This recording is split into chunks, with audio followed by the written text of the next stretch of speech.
आओ मैं आपको एक कहानी सुनाऊं शहर मदीना की। सैयदना सिद्दीक़ अकबर रज़ी अल्लाह ताला अन्हु का दौर है कि कहत पड़ जाता है और लोग दाने दाने को तरस जाते हैं।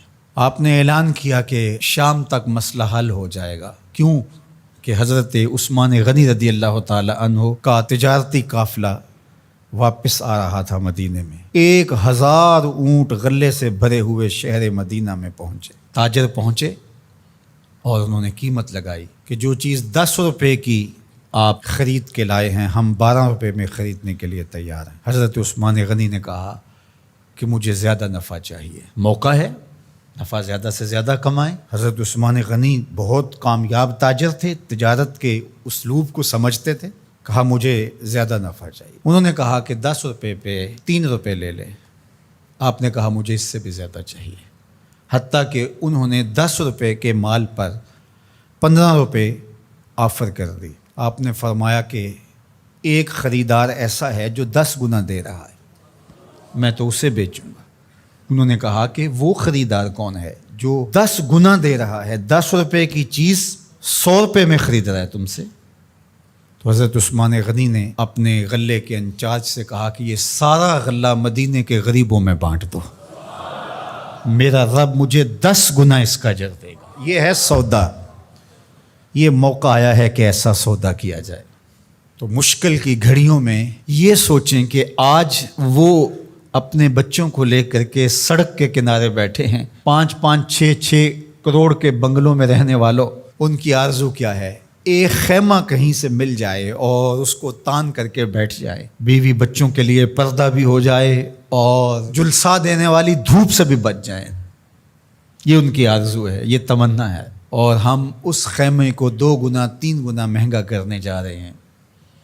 ज़रा एक लम्हे के लिए सोचो कि अगर हमारे बच्चों को यूं सड़क पे आना पड़ जाए, हम अल्लाह के लाडले तो नहीं हैं, इब्तलाओं और आजमाइशों से हमें भी गुजरना पड़े, आसूदा हाल लोग मांगने पे आज मजबूर हुए। जो खुद बांटा करते थे, दिया करते थे, आज अगर कितार में वो लग के खड़े हैं तो क़यामत नहीं है, तो ये क़यामत यहाँ भी तो आ सकती थी।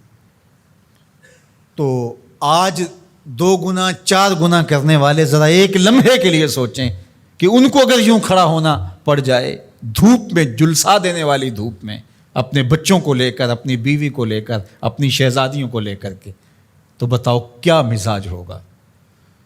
तो ये मौका इस तरह की कमाई करने का नहीं, आखिरत की कमाई करने का है। ये मौका उन गरीबों की दुआएं लेने का है। ये मौका उन दुखियारों की, लाचारों की, परेशान हालों की, मजबूरों की, उन फंसे हुए लोगों की दुआएं लेने का है।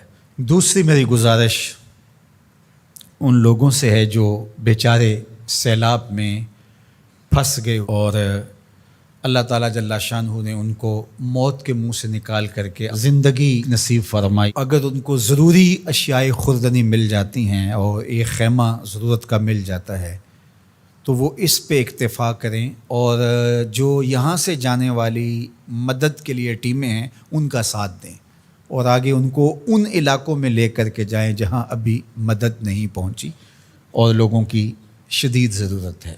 तीसरी बात मैं हुकूमत वक्त से कहना चाहूँगा वो ये कि जो हुकूमत आज ख़ुद उनके लिए पैसे मुख्तस करती है और पूरी दुनिया से उनके लिए जो अमदाद आ रही है उसकी एक एक पाई उन हकदारों तक पहुँचनी चाहिए। माजी के तजुर्बे अच्छे नहीं हैं, बड़े तल्ख तजुर्बात से हम माजी में गुज़रे हैं, ये उनका हक़ है। चावल का एक दाना भी अगर तुम्हारे पेट में चला गया वो तुम्हें चैन ज़िंदगी भर नहीं लेने देगा, तुम्हारी नस्लों को भी उसका हिसाब देना पड़ेगा। इसलिए जो भी मदद आ रही है उन लोगों की अश्कशोई के लिए वो 1 रुपया है या 1 लाख रुपया बनता है फ़ी कस के हिसाब से, पूरे इंसाफ के साथ, दयानतदारी के साथ, शफ़ाफ तरीके से उन मजबूरों तक, उन लाचारों तक, उन मफलूकुल हाल लोगों तक। आप तो अच्छे घरों में रह रहे हो, आसूदा माहौल है, हर तरह की खैरियत व आफ़ियत अल्लाह ने महफूज रखा है, तो हवस किस चीज़ की? उन लोगों तक पहुँचाओ जिनके मकान भी पानी में बह गए। अल्लाह की रज़ा के लिए ये काम करने का वक्त है और इस मुश्किल वक्त में انصاف کے ساتھ، شفافیت کے ساتھ جب حقداروں تک حق پہنچے گا تو عرش کا مالک بڑا راضی ہوگا، پاکستان کے حالات بدلیں گے۔ لیکن ماضی جیسا تجربہ ہوا تو اللہ کی ناراضگی ختم نہیں ہوگی۔